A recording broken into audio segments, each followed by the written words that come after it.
Jour de grâce, une lecture dans le Nouveau Testament, dans l'épître de Paul aux Éphésiens, chapitre 2, verset 14. Éphésiens 2, 14.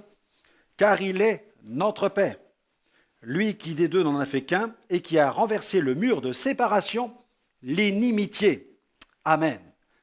Au cours d'une mission en Amérique latine, j'ai été touché d'apprendre que les femmes d'une église avaient décidé d'évangéliser les prostituées de la ville.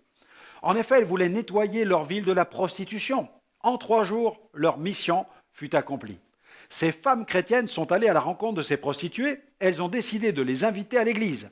Pour qu'elles ne soient pas inquiétées par leurs proxénètes, les femmes chrétiennes ont décidé de prendre en charge le manque à gagner généré par chaque heure d'absence sur le trottoir. Les femmes furent ravies de cette proposition. Elles ignoraient que Dieu les attendait au tournant. Les femmes de l'église ont payé le prix et Dieu a fait le reste.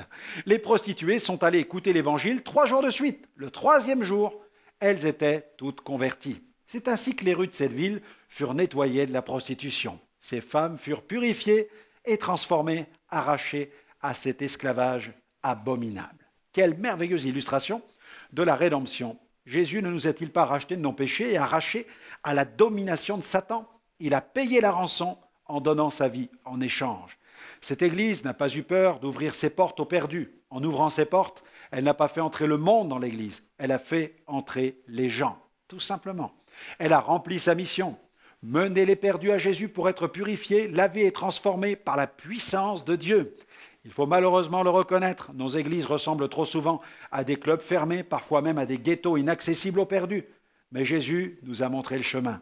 Sa vie est notre chemin. Jésus a brisé le mur du péché, il a brisé l'inimitié.